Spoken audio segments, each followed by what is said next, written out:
The midnight air over the Arvelli estate was cold enough to bite, but Lucian Arvelli didn't flinch. The most feared man in the city stood like a monolith of Italian wool and hardened muscle, his slicked back hair catching the pale glow of the security lamps. He expected a threat, a briefcase of laundered cash, or the head of a rival. Instead, the heavy iron gates revealed a small woven basket. Inside, a newborn was screaming, its tiny clenched fists beating against the stillness of the night. Lucian knelt, his polished shoes crunching on the gravel, his shadow looming large over the delicate bundle. As he reached into the cream-colored blanket, his rugged jaw tightened. Tucked beside the infant was a crumpled scrap of paper. The handwriting was unmistakable, Naira's. "He has your eyes, Lucian," the note read, the ink blurred as if by a fallen tear. "Protect him from the world you made."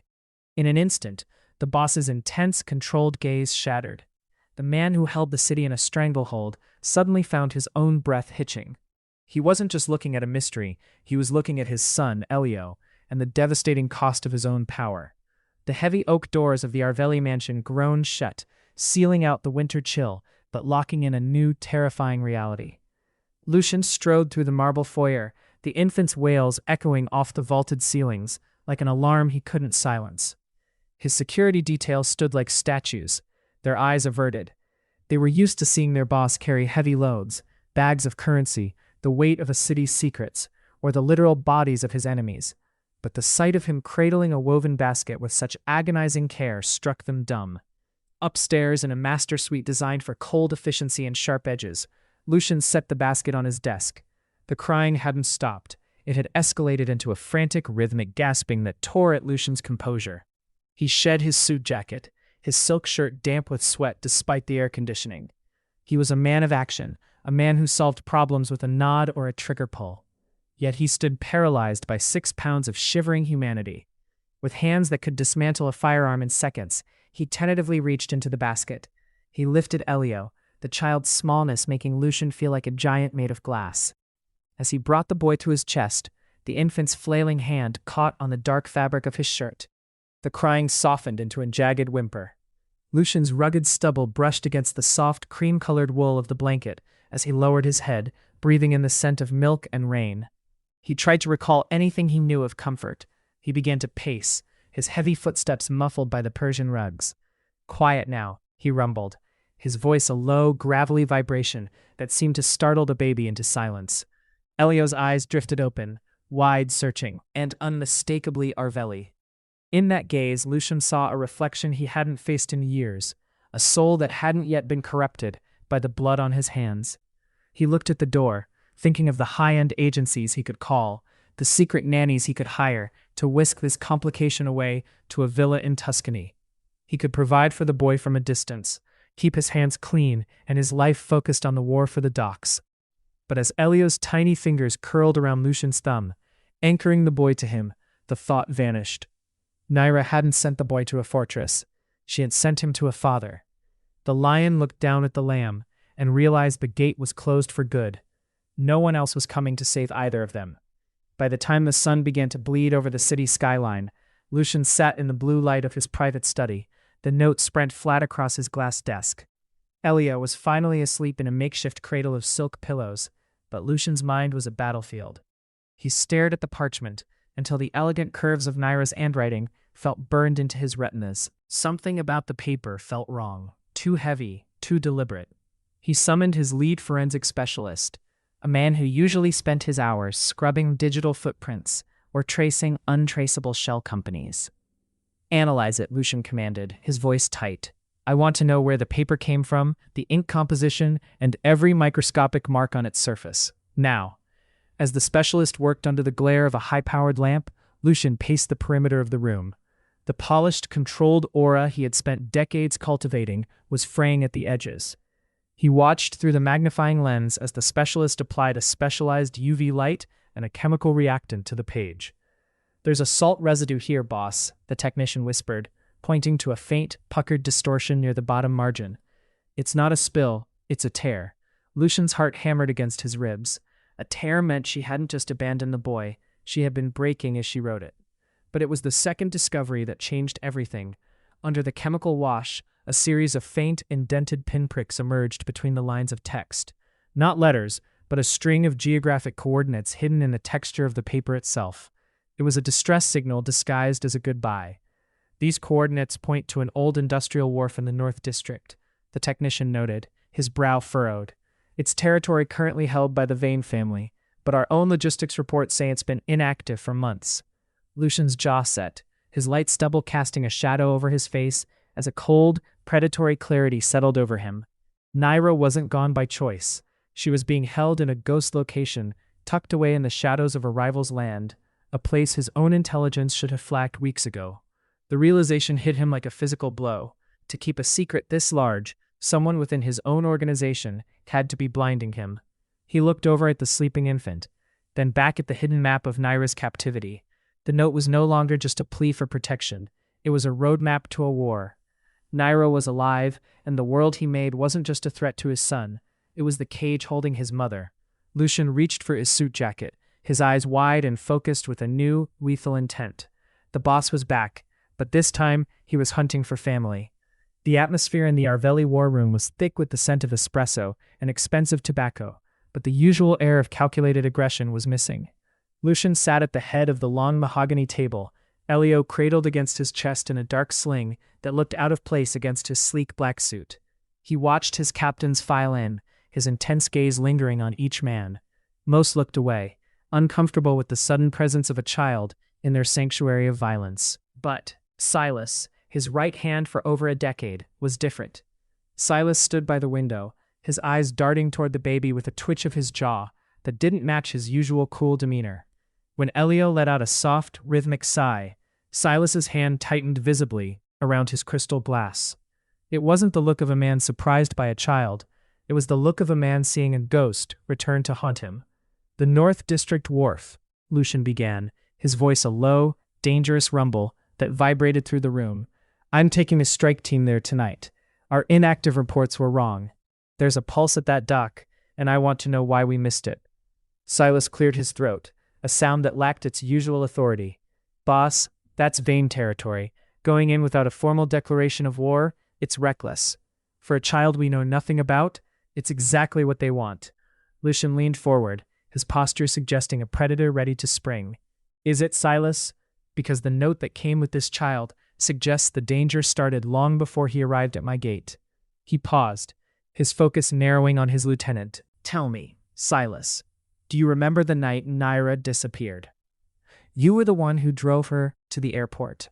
You were the one who handed me the goodbye letter that broke my spirit." The color drained from Silas's face, leaving his skin a sickly gray against the dim light. "I did what was necessary for the family, Lucian. You were getting soft. She was a distraction." The revelation hit Lucian with more force than a hollow point round. The betrayal hadn't started with a hidden wharf. It had begun years ago with the man he trusted most. Silas hadn't just escorted Naira away. He had orchestrated her vanishing, poisoning the well of Lucian's life to keep him focused on the Empire. He had traded Lucian's happiness for a more efficient monster. Lucian stood slowly, his hand steadying Elio with a tenderness that contrasted sharply with the lethal promise in his eyes. The room went deathly silent. The polished, controlled leader was gone, replaced by a father who realized his own house was built on the bones of his family's grief. Silas stepped back, but there was nowhere to run. The poison in the ranks had finally been brought to light, and Lucian realized that before he could save Naira, he would have to burn his own kingdom to the ground. The Arvelli war room, once a sanctuary of cold strategy and blood-stained maps, had been transformed into a surreal fortress of domesticity. The high-definition monitors that usually flickered with stock market manipulations and rival movements now displayed the gentle, blue-tinted feed of a baby monitor. Bulletproof glass stood sentinel over a crib of hand-carved oak, and the scent of expensive gunpowder had been replaced by the faint, clinical aroma of lavender and talcum.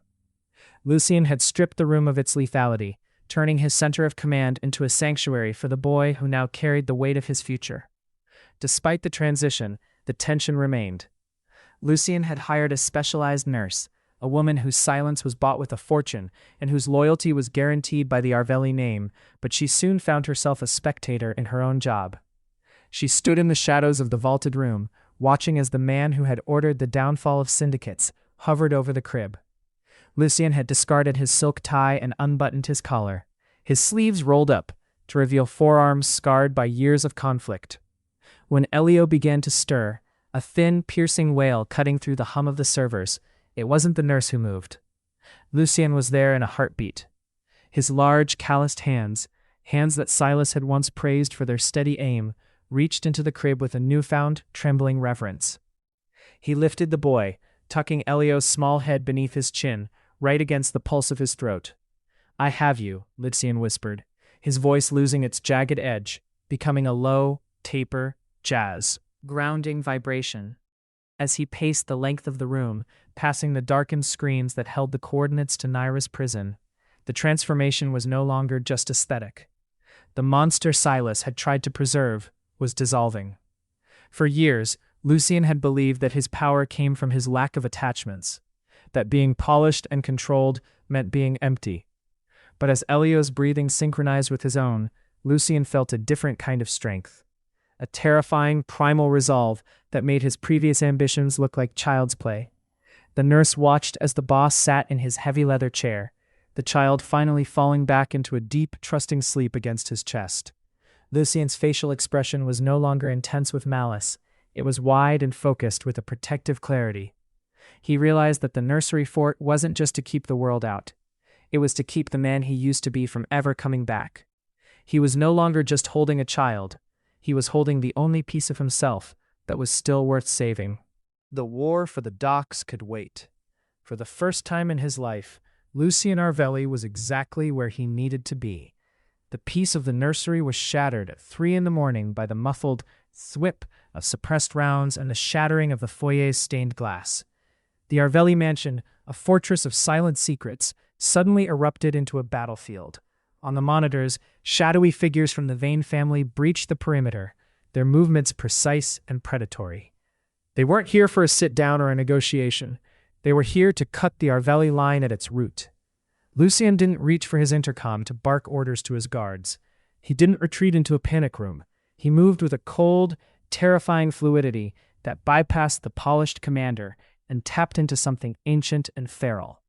He handed Elio to the trembling nurse, his eyes locking onto hers with a look so intense it felt like a physical weight. "Go to the vault. Do not open it unless you hear my voice. If you hear anything else, use the secondary exit."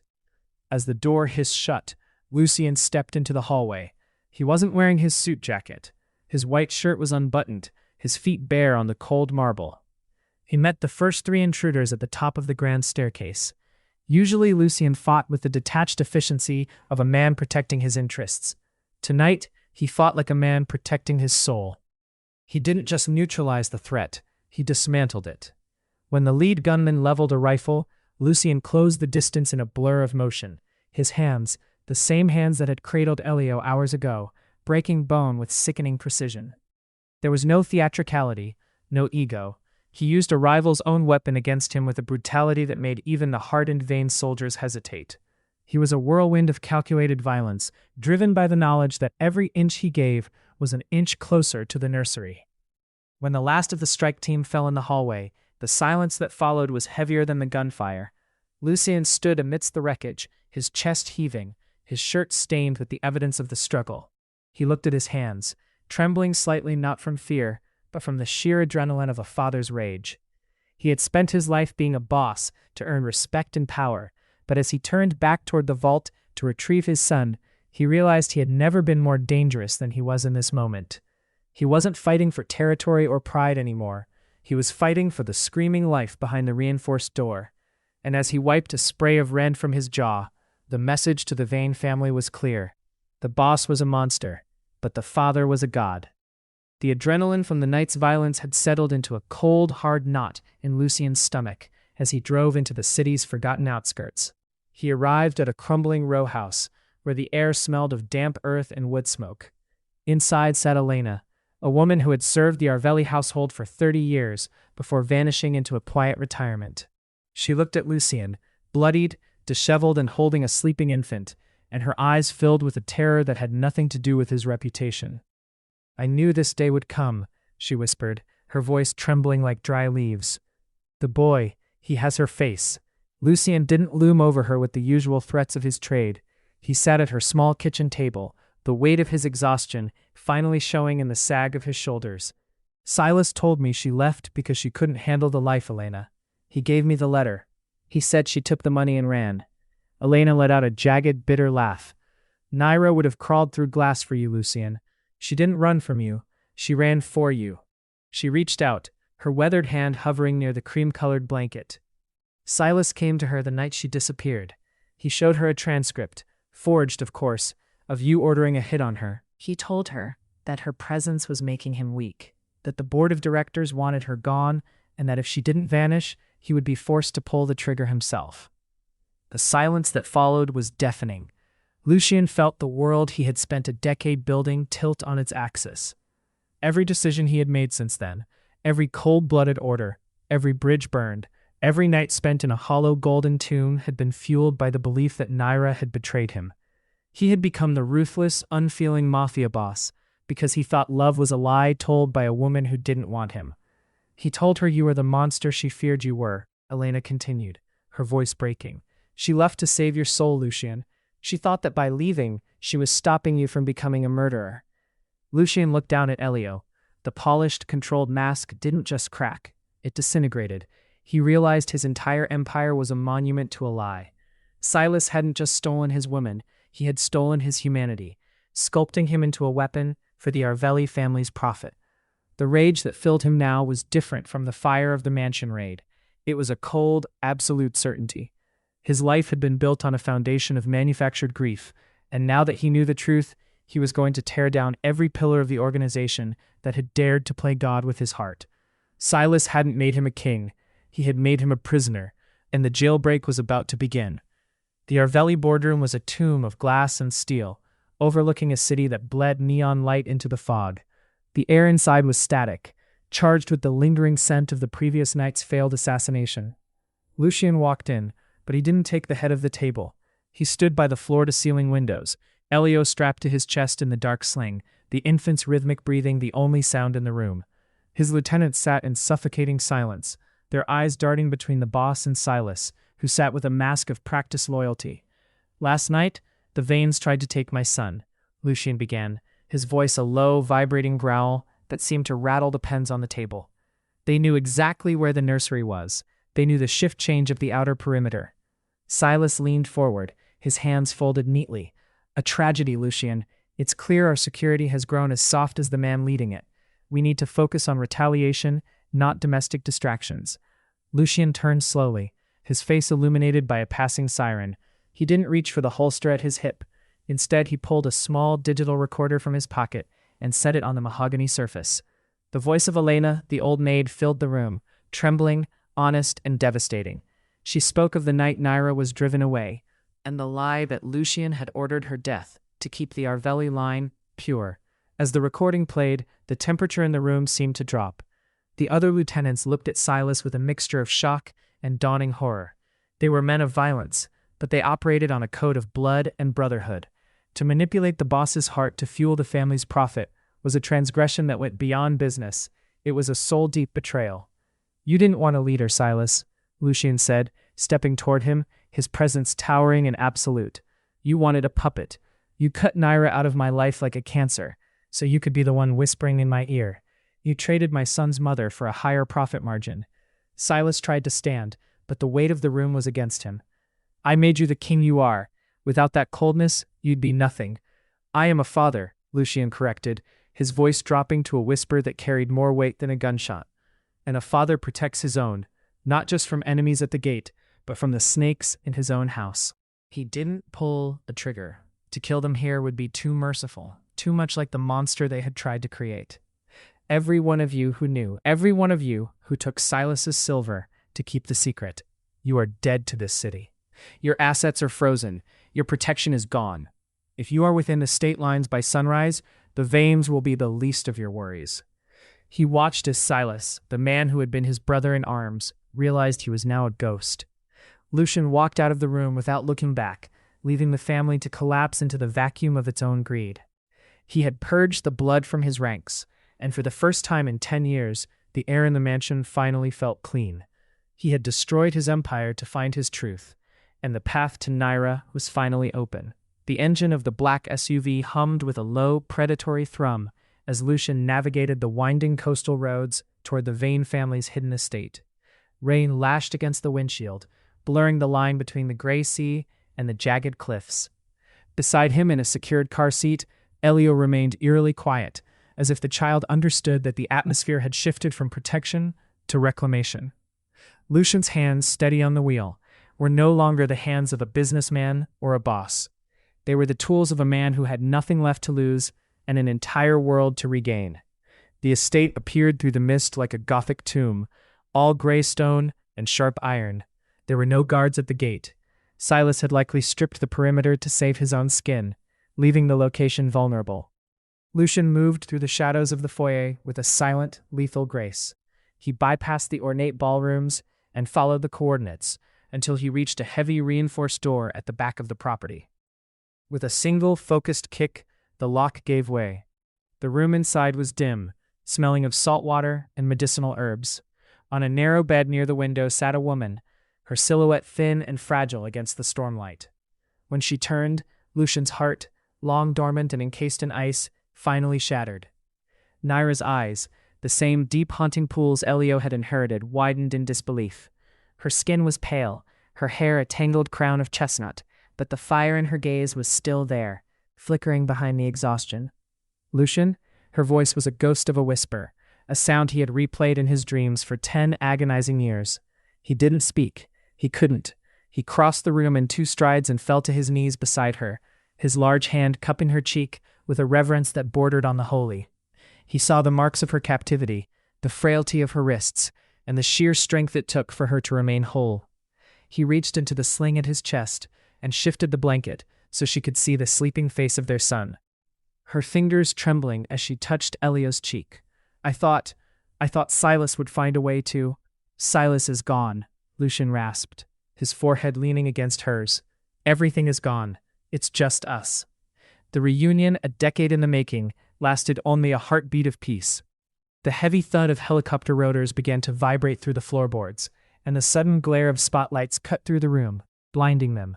From the courtyard below, the amplified voice of Dante Vane echoed with a cold, mocking finality. Touching, Arvelli, truly. But a king without a kingdom is just a man in a cage.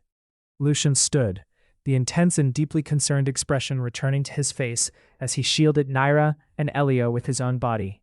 He looked at the window, then at the door. The Vanes had arrived to finish what the traitors had started. He had found his heart, but now he would have to fight his way through hell to keep it beating. The spotlights from the Vane helicopters bleached the room white, casting long, jagged shadows against the peeling wallpaper. Dante Vane stepped into the doorway, flanked by a dozen men whose rifles were leveled with clinical precision. Dante, the mirror image of everything Lucian used to be, cold, calculating, and hungry for legacy, smiled with a predator's teeth. It doesn't have to end in a bloodbath, Lucian, Dante drawled, his voice cutting through the roar of the wind. The Arvelli Empire is leaning. It needs a firm hand. Give me the boy. He's the only threat to my consolidation. I'll give you back your city, your titles, and your life with the woman. One child for an entire kingdom. It's the only logical trade. Lucian stood in the center of the room, his tall, imposing frame a wall of obsidian between the gunman and his family. He looked down at Elio, who had woken up and was staring at the chaos with wide, curious eyes. Then he looked at Naira, whose hand was gripped tightly in his shirt. For 20 years, Lucian had believed that power was the only thing that kept him breathing. He had lived for the ledger, for the territories, and for the fear he inspired. You want the Arvelli legacy, Dante? Lucian's voice was a low, gravelly vibration that seemed to anchor the room. Then take it. With a slow, deliberate movement, Lucian reached into his inner pocket and pulled out a small, leather-bound ledger, the key to every bribe, every offshore account, and every hidden asset that kept the Arvelli name on the throne. Without taking his eyes off Dante, Lucian thumbed a heavy brass lighter. The flame flickered, golden and defiant, before catching the edge of the paper. Dante's eyes widened, What are you doing? That's the city, Lucien. That's everything.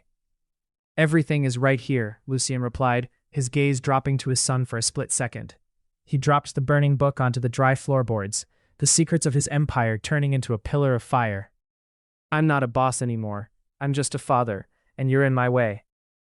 As the ledger turned to ash, the polished, controlled aura vanished, replaced by a terrifying primal ferocity. Lucien didn't wait for the order to fire. He kicked the heavy oak table over, providing a split second of cover as he pulled a hidden submachine gun from beneath his coat. The room erupted. Muzzle flashes strobed like lightning as Lucien moved with a desperate, lethal speed. He wasn't fighting for territory or respect. He was fighting to clear a path to the door. Every shot he took was a shield for the woman and child behind him. The air grew thick with smoke and the metallic tang of spent brass as Lucien tore through the vain front line. He was a man who had burned his past to secure a future. And as the estate began to shake under the weight of the escalating battle, Lucien Arvelli realized he had never been more powerful than the moment he decided he had nothing left to lose but his family. The jagged cliffs of the Mediterranean coast were a world away from the soot-stained skyline of the city.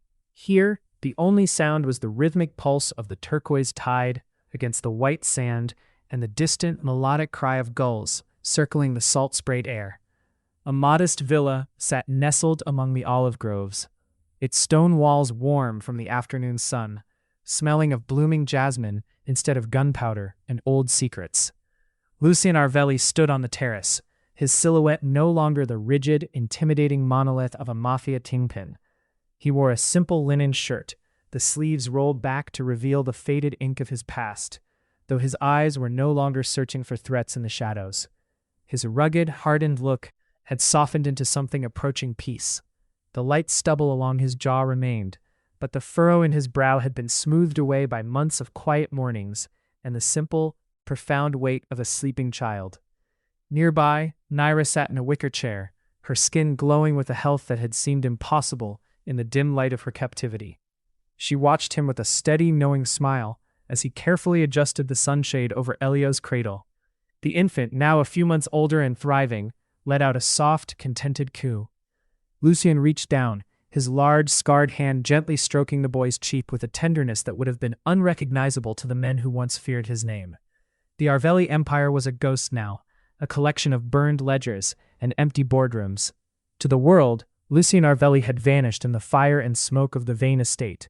He had traded a throne of blood for a life of anonymity, and in the silence of the coast, he realized he had made the better bargain. He was no longer the man who decided who lived or died. He was the man who decided which story to read at bedtime and how to keep the salt breeze from waking his son. As the sun began to dip below the horizon, painting the sky in strokes of gold and violet, Lucien looked at his family and felt a fullness he had never known.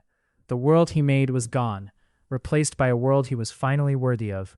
He had spent a lifetime being a monster to protect a legacy that didn't matter, only to find that being good was the most difficult and rewarding mission he had ever undertaken. He wasn't a boss, and he wasn't a legend. He was a father, and as the stars began to flicker over the quiet coast, he finally knew what it felt like to be free. Lucien Arvelli's journey from a cold-blooded kingpin to a devoted father proves that no heart is ever truly beyond saving. From a crying baby at a gate to a peaceful life on a distant shore, he chose love over power. How did you feel about Lucien's transformation? Was he right to burn his empire for Elio? We want to hear from you. Drop your country in the comments below. Let us know your thoughts, and don't forget to like, share, and subscribe for more epic stories of redemption and grit.